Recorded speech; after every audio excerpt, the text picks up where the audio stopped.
This is AP Podcast 7.6, and we are going to talk all about buffers.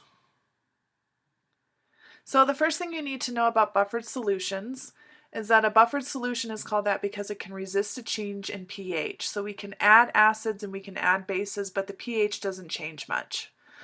If you have a buffered solution, it has to contain either a weak acid and its salt or a weak base and its salt. So an example of that might be a weak acid might be acetic acid. So you have to have acetic acid and maybe sodium acetate. This would be the weak acid, and then this is the salt of the weak acid. And we know that the sodium's not going to matter. So it's really that acetate ion that we want. So there's the weak acid and the salt. The weak base might be ammonia, and its salt could be ammonium chloride. Because the chloride's not going to matter, what we really care about is the ammonium ion. So there's the weak base and its salt, which has its conjugate acid in it. We can make a buffer of any pH by varying the concentrations of the solutions, and you're going to learn what makes the best buffer by what concentration, what ratio is the best. So our first problem here says, what is the pH of a 0.50 molar sodium acetate mixed with 0.25 molar acetic acid? So again, we're given, we know this is a buffered solution. We just talked about this. This is the salt, and this is that weak acid that goes with it. So we're given our Ka, and what we're going to do is we're going to set up an ice table, just like we did with the common ion effect. So the first thing I want to do is write acetic acid, and I want to write its equilibrium reaction. It's going to produce H plus and then C2H3O2 minus. There's the acetate ion. So we'll do ice table. Initially, for the acetic acid, we have 0.25 molar. And we have no hydrogen ions yet, nothing's dissociated. And then because our salt will ionize completely, we'll have 0.5 molar sodium ions, and we'll have 0.5 molar of the acetate ion, and that's what I want. So 0.50 molar of the acetate ion. We run this the same as we have all of our ice tables. We're going to lose some of this to dissociation and pick up some of these. So this will become 0.25 minus x, and then 0.50 plus x. The Ka is equal to 1.8 times 10 to the negative fifth, and we're going to set that equal to our products over our reactants.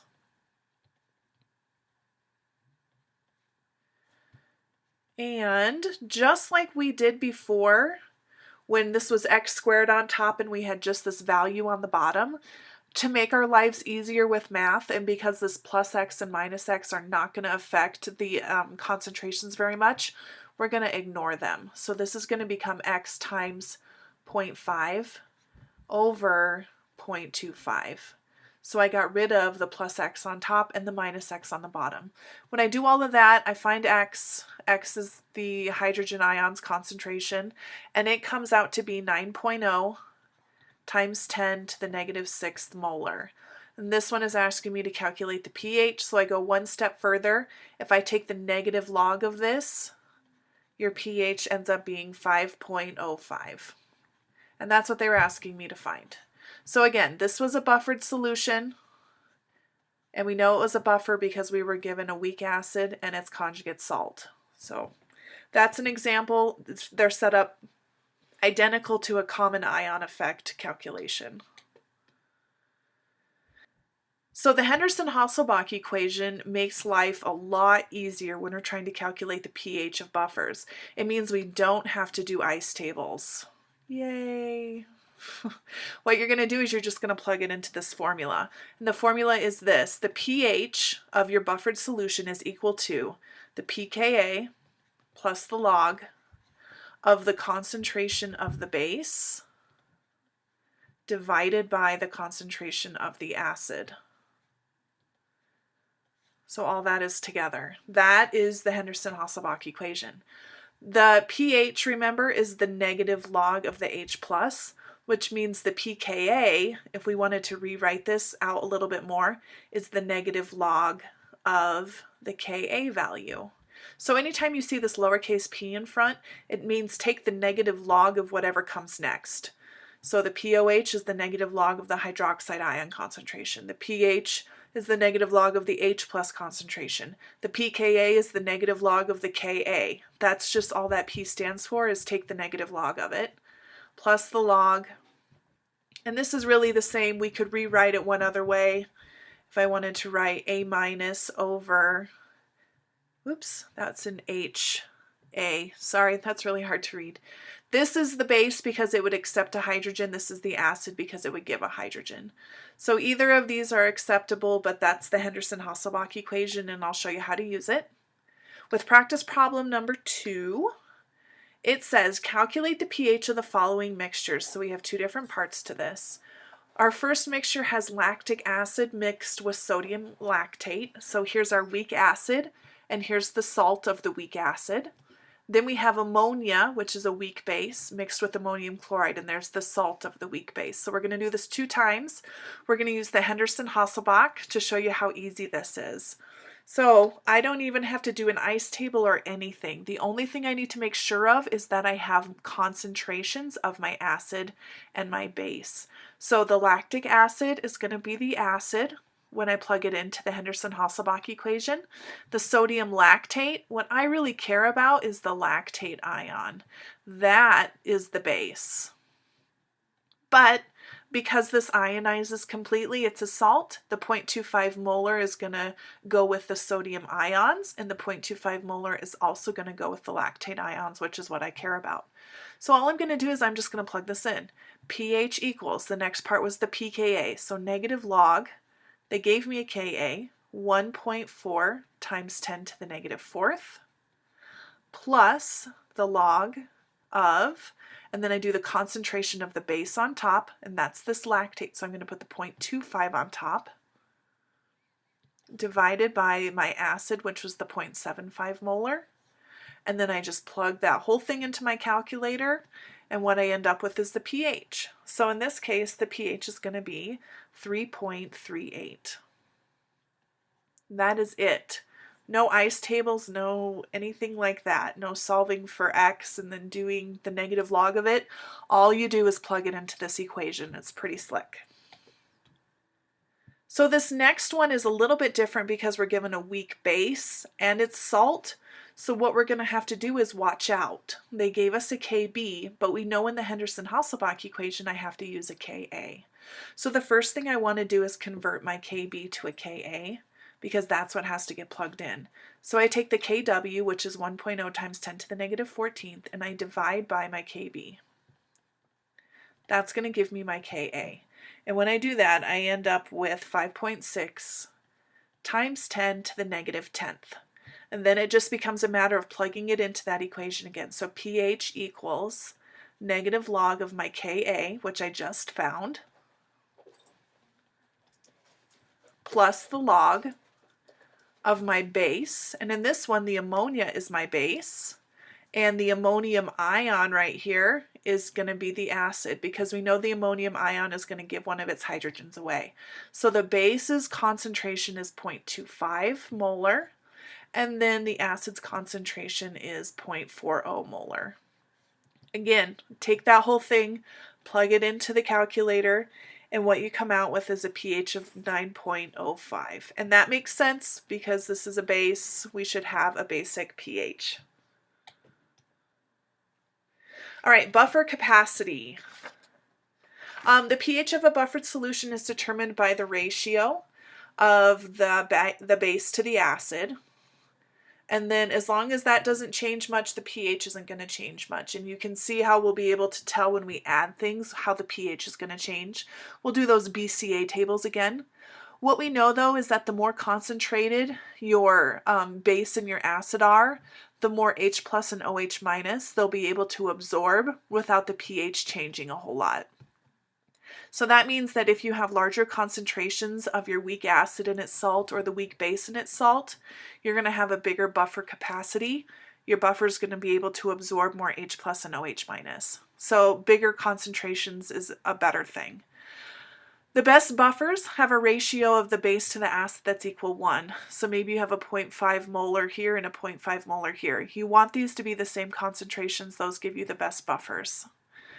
It's the most resistant to change.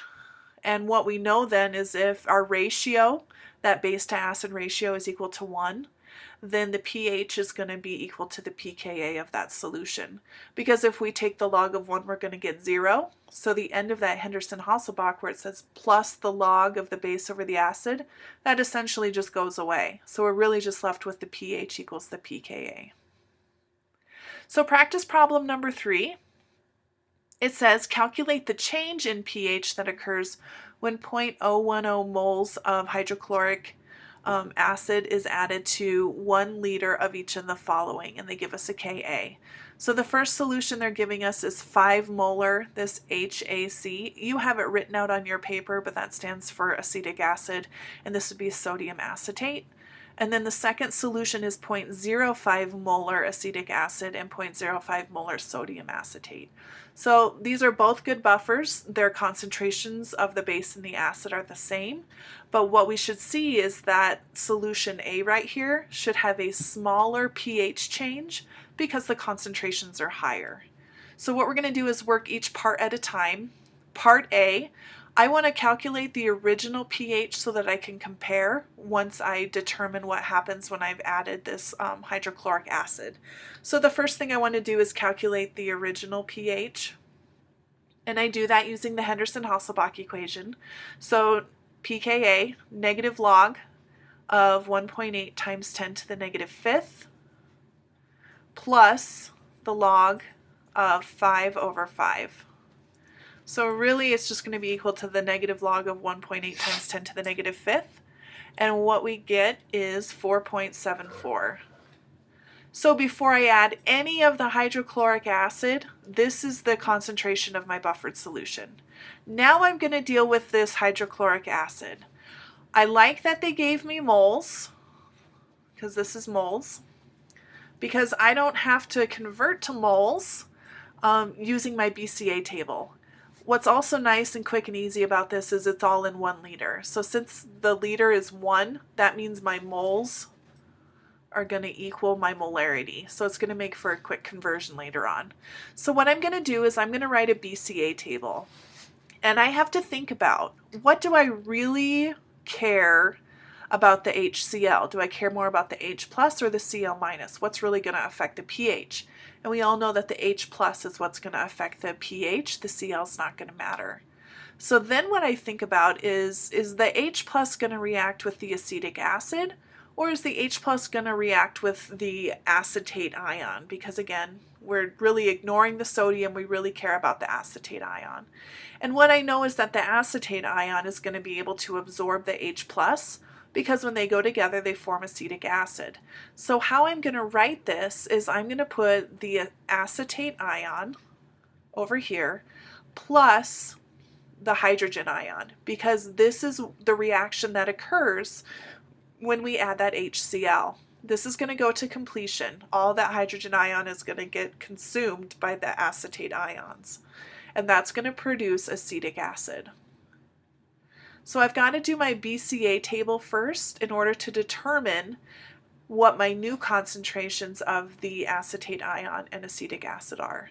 So before any of this reaction happens, I have 5 moles, and because this was in 1 liter, these molarities are also equal to moles. So I had 5 moles of my acetate ions. I had 0.010 moles of H plus, and that was from right here. And then I have 5 moles of my acetic acid. Oops, we'll do it that way. Okay, so the change in, when you're doing a BCA table, the change in this is not X. The change is always the smaller of the 2 number of moles, because it's going to get consumed. So in this case, it's the hydrogen ion. That means this thing is going to change by 0.01 moles. This is going to change by 0.010 moles. And this is going to add 0.010 moles. So these are going to react and be lost, and this is going to be gained. That means at the end of this, I'm going to be left with 4.99 moles of the acetate ion, 0 of the hydrogen ion, and 5.01 moles of the acetic acid. Then I'm going to convert these back to molarity so that I can punch them into the Henderson-Hasselbalch equation. And these will both be divided by 1 liter, so they're going to stay the same. So now all I do is take pH is equal to the negative log of 1.8 times 10 to the negative fifth plus the log of my new ratio that I have now. I want to do the base, which is the acetate ion, so 4.99, divided by my acid, which is 5.01 now. And when I do all that and punch it in, I see that it is 4.74. So originally, before I added any acid, it was 4.74, and once I added my acid, it was still at 4.74. So it didn't lower the pH of my buffered solution at all. The next part, though, we're dealing with a buffered solution that has a smaller concentration. We're going to approach it the same way we did the other one, and it's going to have the same reaction. So I'm going to run the BCA table first. I'm going to do the acetate ion reacting with the hydrogen ion from the hydrochloric acid, and that's going to give us acetic acid.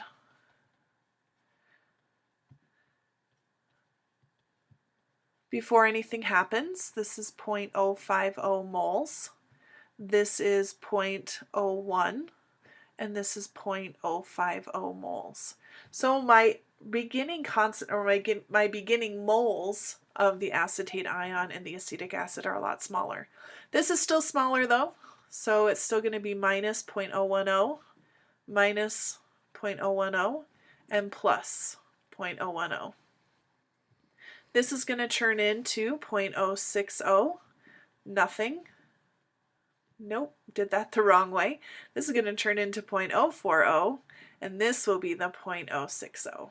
There we go. So there's my moles, which are going to be equivalent to my molarity, so I get to use the same thing. Plug it into the Henderson-Hasselbalch equation, negative log of 1.8 times 10 to the negative fifth, plus the log of the base, which is the 0.040, over the acid. And when I do that calculation, I get 4.57.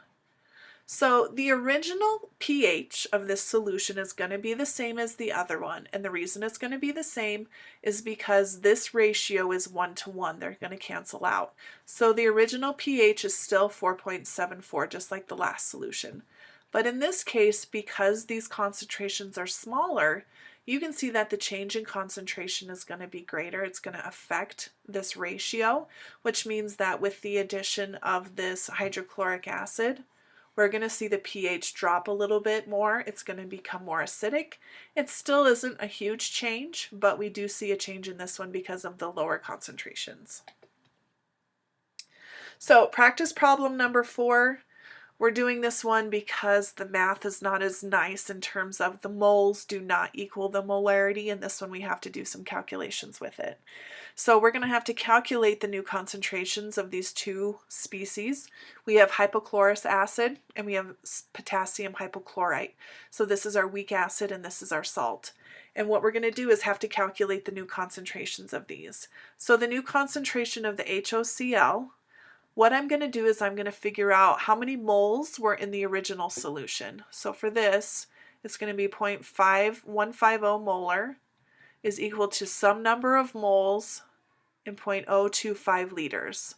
And if I solve for x, that is 0.0037 moles. And then I look for my new volume to make this my new molarity. So 25 plus 32 is 57. So I'm going to divide this by 0.057 liters, and what I'm going to end up with is 0.0658 molar. That is my new concentration of the weak acid, of the hypochlorous acid. I'm going to do the same thing, but I'm going to focus on only the hypochlorite ion, because I don't care about the potassium. That was just kind of the carrier to get what I really needed into the solution. So in this one, it started at 0.45 molar. So there's got to be some number of it in the original 32 milliliters that I had. So X in this case is going to be 0.0144 moles. It's going to have the same total volume as the first one. And when I do that calculation, we get 0.253 molar. Now all I can do is just plug it into the Henderson-Hasselbalch equation. This one doesn't have you adding any of an acid or a base. It's just asking what's the pH of this buffered solution. So all we do is figure out the new concentration and plug it into the Henderson-Hasselbalch equation. I don't have the Ka on here, but I think you guys do on your handout. If not, it was 3.5 times 10 to the negative 8th. That was the Ka for this. And then plus the log of the base, and the base in this case is the hypochlorite ion. So 0.253 divided by the acid, 0.0658. I do all of that and I end up with a pH of 8.04.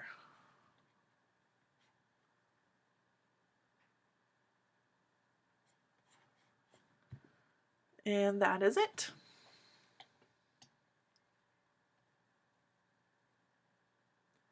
All right. When we're doing the type of calculation that we just did in practice problem number 4, it's sometimes inconvenient to keep converting between liters and milliliters, and that's because we don't often add liters of solution to anything. We deal in milliliters. So what you're sometimes going to run into is what's called a millimole. And a millimole is 1/1000th of a mole. It's a mole with that milli prefix on it. And what we know though is that the molarity, just like it's equal to moles per liter, is also equal to millimoles per milliliter, because if you think those millis, that prefix milli is just going to cancel out on top and bottom, and you're going to be left with moles per liter, which is what you need. This can make your calculations easier because we don't have to convert from milliliters to liters and back to milliliters, and I'll show you how that works in this next problem. It says calculate the pH when 25 milliliters of 0.5 molar, whatever that is mixed with 75 milliliters of 0.3 molar, whatever that is. This I know is a weak base though. I think this is methylamine. So this is your weak base. And this guy right here, the nitrate, doesn't matter. It's the carrier for the salt of that weak base. So this is going to be your acid. So we're going to run it the same way. We've got to calculate our new concentration just like we did in the last problem, except this time we are not going to convert to liters when we're trying to figure everything out. We're going to leave it in milliliters, and I'll show you how this millimoles works. So the concentration of our original acid of this salt right here was 0.5 molar. So that's got to be equal to some number of millimoles for every 25 milliliters. So I did not convert that to liters. X is going to end up being 12.5 millimoles. And in order to cancel out the millimoles, I have to put milliliters on the bottom. So 25 plus 75 is the 100 milliliters. And when I do that, I get 0.125 molar of the CH3NH3+. So I'm going to do the same thing with the base. We have CH3NH2. Originally this was 0.30 molar. That's equal to some number of millimoles for every 75 milliliters. So X is equal to, and when I do that calculation it's 22.5.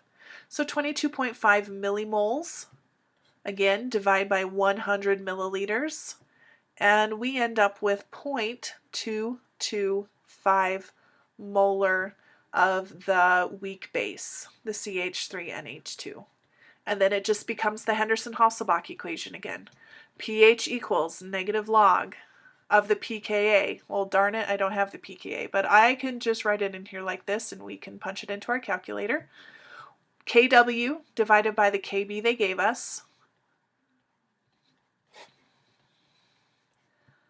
plus the log of the base, so 0.225, over the acid, which is 0.125. And when I do that, this solution's pH ends up being 10.90. So millimoles, if they're confusing, you don't have to use them. It's just sometimes you see them and you should be aware of them. But it's a way that you can keep milliliters as milliliters and not have to go back and forth. All right, if you are preparing buffers, what you like is a 1-to-1 ratio of the base to the acid. That's what we said makes the best buffers. And you should also shoot for a pKa that is as close as possible to the desired pH, because we know that's going to give us a 1-to-1 ratio of the base to the acid if the pKa is equal to the pH. We want to get as close as we can. So in this practice problem, what we're seeing is a chemist needs a solution that's buffered at a pH of 4.30, and this is what they can choose from. So they've given us the acid, and they're saying we also have the sodium salts of these things available. What you do to pick the best of these, though, is you look at the pKa. You want the pKa of whatever you choose to be close to 4.3, because that's going to be the best option for you to choose to make your buffer from. So all we're going to do here for A, B, C, and D is I'm going to take the pKa. I'm going to take the negative log of the Ka and see how close it gets to 4.3. So in this first one, the negative log of 1.35 times 10 to the negative third, that's going to give me my pKa. And when I do the math on that, I end up with 2.87. So 2.87 is for chloroacetic acid. Then I run it for the propanoic acid. And when I run the negative log, this time of 1.3 times 10 to the negative fifth, my pKa ends up as 2.89. So neither of those are very close to 4.30. I'm thinking they're not going to be the best choice for me when we're making our buffer. The next one is the negative log of 6.4 times 10 to the negative fifth. That's your pKa. And it's going to be equal to 4.19. Well, that is probably pretty close to this, so we're going to keep an eye on that one, but see if D comes out any closer. So negative log of 3.5 times 10 to the negative eighth. So my pKa is equal to, on that one, 7.46. So it looks like this guy is going to be the best option because it's the closest to the pH, which means we're going to be able to set up a buffered solution with a ratio of the base to the acid about 1-to-1. It's going to be pretty close. So C is what we should go with. Benzoic acid is going to be the best option for us in this case. But what you need to pull out of that problem is that when you're looking for which buffered solution to make and what acids to use, because it's usually a weak acid and it's salt, you should compare the pH to the pKa. And that is going to be it. So a lot of example problems, but the big thing out of this is the Henderson-Hasselbalch equation. You should memorize it. I do not believe it's on your equation sheet anymore because they determined that you didn't necessarily have to know it for the AP Chem test, but it is awfully helpful. So if you can memorize that thing, it'll help you out greatly and speed up your reaction calculations, especially when we get to titrations. That'll help out there too. So Henderson-Hasselbalch equation, understanding buffers, what makes a good buffer, what do you look for? Those are all key points out of this podcast.